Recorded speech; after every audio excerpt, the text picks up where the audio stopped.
दुनिया की तारीफ में कुछ इमारतें ऐसी हैं जो सिर्फ पत्थरों का ढेर नहीं बल्कि इंसान की ज़हानत, मेहनत और तख्लीक का मजहर हैं। इनमें सबसे नुमायां नाम है मिस्र के अजीम अहराम जैज़ा पिरामिड्स ऑफ गीज़ा। ये अहराम, जिन्हें दुनिया के कदीम अजाइबात में शुमार किया जाता है, आज भी अपनी शान व शौकत के साथ खड़े हैं।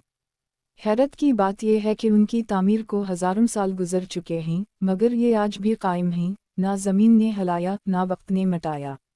ये अहराम तकरीबन 4500 साल कबल कदीम मिस्री तहज़ीब के दूर में तामीर किए गए थे, जब ना कोई जदीद मशीन थी, ना कोई टेक्नोलॉजी। सवाल ये है कि आखिर इन्होंने कैसे उन देवहैकल पत्थरों को एक दूसरे के ऊपर इस कदर दुरुस्तगी के साथ रखा। कुछ पत्थरों का वज़न 60 टन तक है, और फिर भी वो इतने नापतोल के साथ जुड़े हैं कि इनके दरमियान एक बाल भी नहीं घुस सकता। कदीम मिस्रियों ने उन अहराम को अपने फ़िरौनों, बादशाहों की आखिरी आरामगाह के तौर पर तामीर किया। उनका अक़ीदा था कि मरने के बाद रूह दोबारा ज़िंदा होती है, और फ़िरौन को एक ऐसे महल की ज़रूरत है जहाँ वो अबदी ज़िंदगी गुजार सके। उसी लिए अहराम सिर्फ मकबरे नहीं, बल्कि रूहानी दरवाज़े भी समझे जाते थे। अहराम जैज़ा में सबसे बड़ा है खोफो का अहराम, the great pyramid of Khufu. ये तकरीबन 480 फीट बुलंद है और इसकी बुनियाद इतनी वसी है कि पूरा एक फुटबॉल ग्राउंड इसमें समा जाए। दिलचस्प बात यह है कि इसकी समतें बिल्कुल दुरुस्त चारों जोग्राफियाई सिमतों से मेल खाती हैं, शुमाल, जुनूब, मशरिक, मग़रिब, गोया इंजीनियरिंग का एक मोजिज़ा हो। माहिरीन का कहना है कि इस अहराम की तामीर में 2.3 मिलियन पत्थर इस्तेमाल हुए, जिन्हें दूर दराज इलाकों से लाया गया। हर पत्थर का वज़न कई टन था, मगर किसी भी मशीन के बगैर इन्हें ऊपर तक ले जाना आज भी एक मामाई राज है।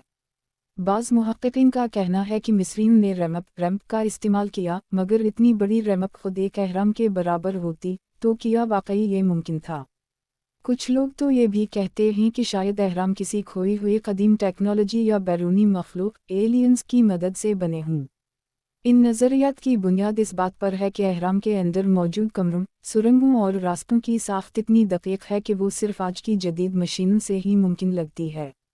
अहराम के अंदरूनी हिस्से में इंतहाई बारीक रास्ते, छपे हुए कमरे और हवा के लिए मखसूस सुराख मौजूद हैं। हैरत अंगेज़ तौर पर ये सुराख इस ज़ाविये पर बनाए गए हैं जो इस वक्त के आसमानी सितारों के साथ मेल खाते थे। गोया अहराम न सिर्फ एक कब्र थी बल्कि एक फल्कियाती मुशाहिदा गाह ऑब्ज़र्वेटरी भी थी। फ़िरौन खोफो के अलावा उसके बेटे खफरा और मनकूरा के अहराम भी साथ मौजूद हैं। तीनों अहराम एक मखसूस तरतीब में बने हैं जो बिल्कुल ओराइन ब्रज, ओरियन बेल्ट के सितारों से मेल खाती है। कदीम मिस्री सितारों और आसमान को मुक़द्दस समझते थे और वो अपनी इमारतों को इन्हीं के मुताबिक बनाते थे। आज जब माहिरीन जदीद आलात से उन अहराम का तज्ज़िया करते हैं तो वो हैरान रह जाते हैं कि उनके अंदर की साख्त में कोई गलती नहीं। ना दीवारें टेढ़ी हैं, ना ज़ाविये ख़राब, गोया किसी मशीन ने इन्हें बनाया हो। कुछ आसार कदीमा के माहिरीन का कहना है कि अहराम के अंदर ऐसी तवानाई की लहरें पाई जाती हैं जो वक्त के साथ भी ख़त्म नहीं होती। कुछ लोगों ने ये दावा भी किया है कि अहराम के अंदर पौधे देर तक ताज़ा रहते हैं और खुराक जल्द ख़राब नहीं होती, गोया इसके अंदर कोई कुदरती तवानाई का राज छुपा है।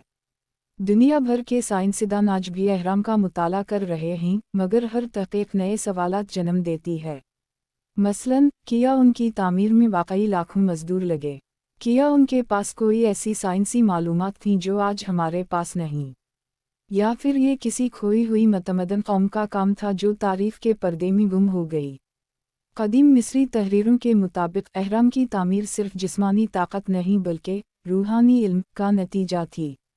उनके मुताबिक हर पत्थर को मखसूस वक्त और तवानाई के तहत रखा जाता था ताकि इसकी कायनाती मुताक़त बरकरार रहे। अगर हम अहराम के अंदर जाएं तो मालूम होता है कि उनके कमरों में गूंजने वाली आवाज़ें एक मखसूस फ्रीक्वेंसी पैदा करती हैं, गोया ये कोई रूहानी या सौती आला हो। वक्त गुजरने के साथ अहराम के इर्द गिर्द हज़ारों दास्तानें जन्म लें। कुछ लोग कहते हैं कि उनके नीचे खुफिया सुरंगें हैं जो ज़मीन के गहरे हिस्से तक जाती हैं। कुछ तो ये भी मानते हैं कि वहाँ कदीम लाइब्रेरी छपी है जहाँ इंसानी तारीफ़ के वो राज मौजूद हैं जो दुनिया से छुपाए गए हैं।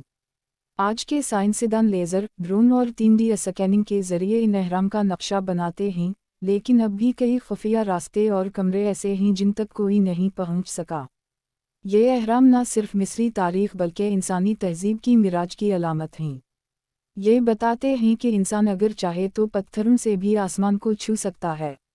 اہرام صرف پتھروں کے مینار نہیں بلکہ ایک صدیوں پرانی زبان ہے جو اب بھی ہمیں کہہ رہی ہے، تمہاری صلاحیتیں لامحدود ہیں، تم بھی معجزے پیدا کر سکتے ہو۔